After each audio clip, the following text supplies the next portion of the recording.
Պաշտպանության նախարար նշանակվելուց մեկ ամիս անց Վիգեն Սարգսյանի ղեկավարած գերատեսչությունը հայտարարում է, զինված ուժերում էապես նվազել են կոռուպցիոն ռիսկեր պարունակող դեպքերն ու ծանր հանցագործությունները։ Պաշտպանության նախարարի խոսնակ Արծրուն Հովհաննիսյանն Ազատությանը փոխանցեց, որ խոսքն ընթացիկ տարվա մասին է։ Զինված ուժերում հանրային վերահսկողություն եւ ուսումնասիրություններ իրականացնող փորձագետները պնդում են այս հայտարարությունը մերկապարանոց է։ Transparency International Հայաստան հակակոռուպցիոն կենտրոնի ծրագրերի ղեկավար Վարուժան Հոկտանյանը ասում է, պաշտոնական այս հայտարարությանը հավատալու հիմքեր չունի։ Գիտեք, ապրիլին ընտրություններ են լինելու, փոխվեց կառավարություն, տանտիր են ցույց տալու, որ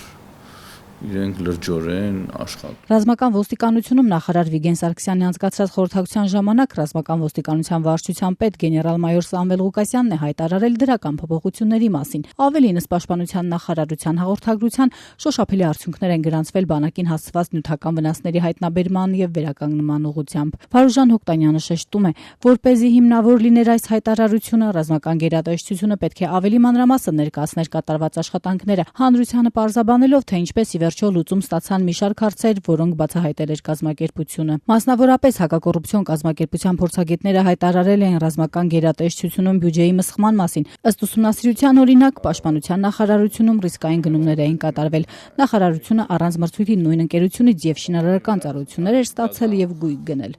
Շատ մերկապարանոց հայտարարություն է, այսինքն եթե դու ասում ես այսպիսի բան, ուրեմն դու պետք է նաեւ բերես կոնկրետ փաստեր։ Որ այսպիսի, այստեղ հիմնականում խոսքը գնում է ոչ թե կոռուպցիոն դեպքեր, կոռուպցիոն ռիսկերի նվազեցմանը, այսինքն իրենք այնպիսի գործունեություն են իրականացրել,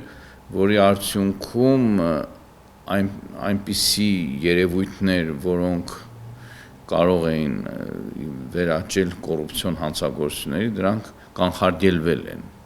Որքան էլ ռազմական գերատեսչությունը խոսի կոռուպցիոն ռիսկերի մասին, իրավապաշտպան Վարդան Հարությունյանի համար կարևորը գործն է, ինչը մինչ օրս նա չի տեսնում։ Ամեն օր գոնե այս տարվա ընթացքում մամուլը հեղեղված է եղել բանակում արկա կոռուպցիոն դեպքերի մասին, 4-օրյա պատերազմից հետո նույնիսկ մարդիկ ազատվեցին իբր թե ինչ եղավ կամ ինչ չեղավ, բոլորս գիտենք եւ բոլորս տեսնում ենք, այնպիսի մեծ չարաշահումների մասին է խոսվում եւ այնպիսի մեծ չարաշահումների մասին է գրվում, սկսած Գոմեշի մսից մինչեւ վերջին օրերի դեպքերը,